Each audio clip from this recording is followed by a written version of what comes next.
Halo para siswi kelas 12, selamat datang di pembelajaran Bahasa Indonesia. Materi kita hari ini adalah surat lamaran pekerjaan.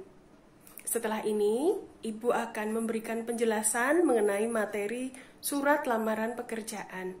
Silakan diperhatikan, disimak baik-baik. Selamat belajar. Pada waktu orang mencari pekerjaan, mereka bisa mencari lowongan pekerjaan yang terdapat di koran. Sekarang ini kalian juga bisa mencari lowongan pekerjaan di internet. Maka dengan adanya lowongan itu, para pencari kerja bisa melamar pekerjaan dan mereka dapat mengetahui lowongan-lowongan pekerjaan yang sesuai dengan pendidikan atau yang sesuai dengan yang mereka inginkan. Ketika kalian melamar pekerjaan, ada banyak berkas yang harus dikumpulkan, dibuat, kemudian dikirimkan kepada perusahaan yang dituju. Lain adalah surat lamaran pekerjaan dan daftar riwayat hidup. Selain itu, kalian juga bisa melampirkan sertifikat atau ijazah kalian. Nah, ini adalah contoh dari surat lamaran pekerjaan. Silahkan diperhatikan dengan seksama.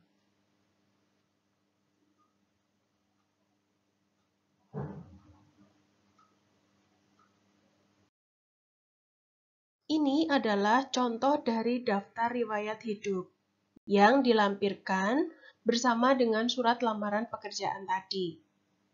Baik, kita akan membahas satu persatu. Yang pertama adalah mengenai surat lamaran pekerjaan. Di contoh tadi, kalian sudah melihat bagaimana bentuk dari surat lamaran pekerjaan itu. Unsur demi unsur akan kita pelajari satu persatu.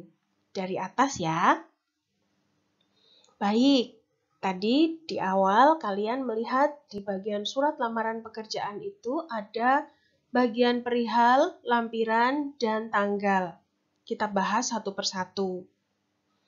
Pada bagian perihal dan lampiran, ditulis di bagian kiri surat lamaran pekerjaan, sedangkan tanggal berada di sebelah kanan sejajar dengan perihal.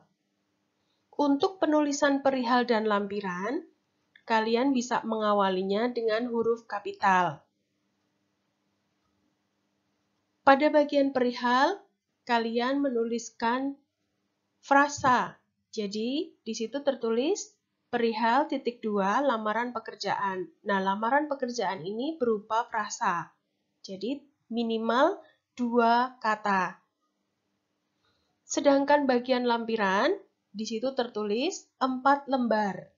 Bagian 4 itu ditulis dengan huruf, bukan dengan angka. Ini sesuai dengan ejaan penulisan angka. Kalian bisa mengecek di PUEBI. Tentu kalian sudah pernah mempelajari penulisan angka ini. Sejajar dengan perihal ada kota. Nah, kota ditulis di sebelah kanan dengan diikuti tanggal, bulan, dan tahun. Di situ tertulis Yogyakarta, 5 Juli 2020. Selanjutnya, di bawah unsur tadi ada bagian yang dinamakan tujuan surat. Di contoh ini ada 4 baris tujuan surat. Tertulis YTH Bima Tangguh Satria, M. Itu adalah nama orang. Ketika kalian tidak mengetahui nama yang dituju, kalian bisa langsung menuliskan ke baris kedua. YTH Kepala Personalia Sadar Jaya. Tetapi ketika kalian mengetahui namanya, alangkah baiknya nama itu ditulis terlebih dahulu, diikuti dengan baris kedua, yaitu jabatannya. Baris ketiga tertulis Jalan Majapahit ke-7 nomor 34. Jalan Majapahit ini merupakan alamat dari Sadar Jaya ini. Kemudian diikuti dengan kota, yaitu kota Solo. Unsur selanjutnya adalah salam pembuka, yang diikuti dengan tanda baca koma. Salam pembuka ini harus berupa salam yang resmi.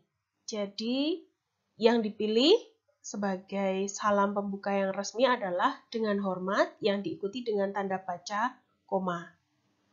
Kedua unsur ini ditulis di sebelah kiri surat lamaran pekerjaan. Bagian pembuka surat. Bagian ini berisi mengenai latar belakang, mengapa menulis surat tersebut.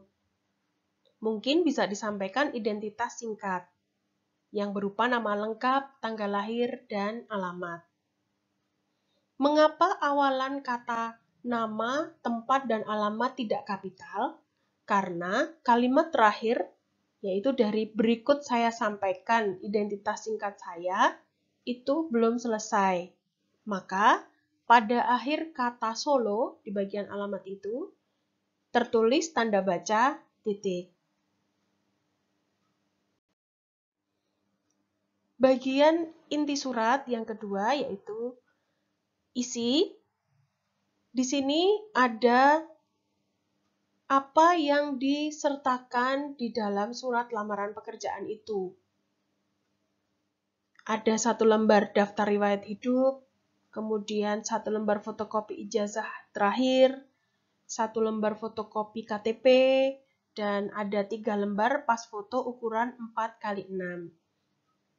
Nah, yang diperhatikan, jumlah lampiran ini sesuai dengan unsur di atas. Jumlah lampiran di atas sama.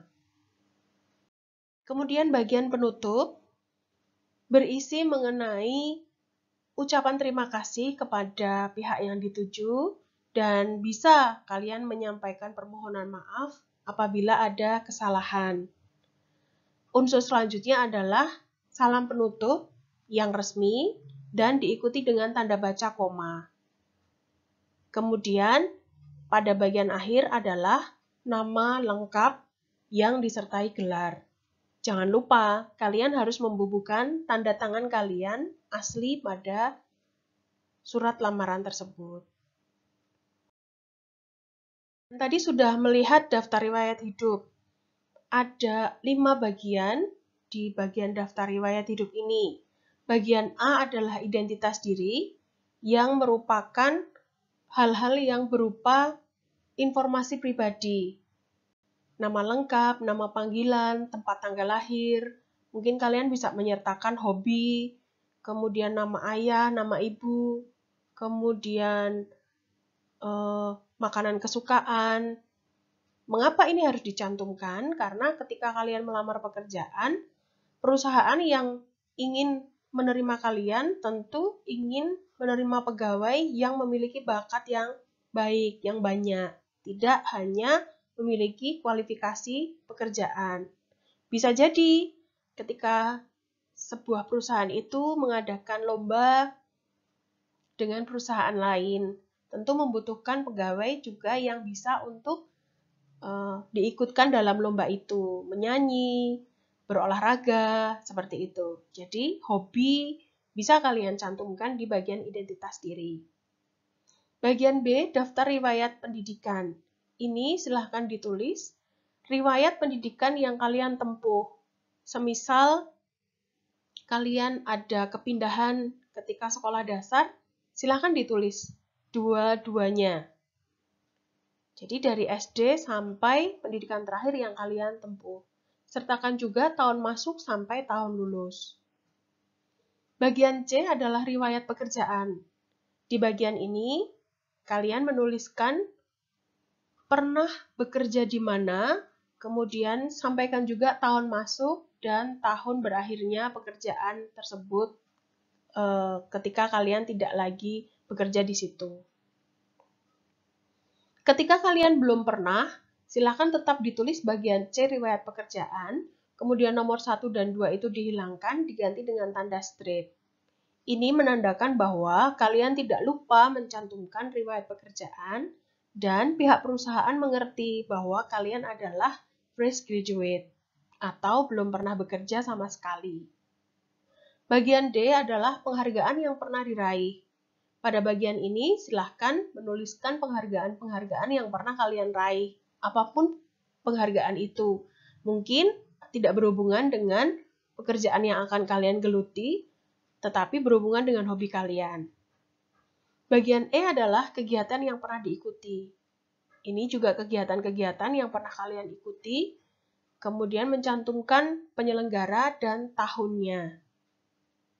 Daftar riwayat hidup ini ditutup dengan kalimat seperti yang terlihat di situ, kemudian disertai dengan tanggal, bulan, dan tahun, disertai kota, tanda tangan kalian, dan ditutup dengan nama lengkap beserta gelar. Jadi, yang kita pelajari hari ini, dari unsur surat lamaran pekerjaan ada 9, yaitu tanggal surat, perihal, lampiran, tujuan surat, salam pembuka, tubuh atau isi surat yang terdiri dari 3 bagian, pembuka, isi, penutup, salam penutup, tanda tangan, dan nama lengkap. Demikian pembelajaran kita mengenai surat lamaran pekerjaan. Semoga kalian dapat memahami apa yang sudah Ibu sampaikan. Terima kasih.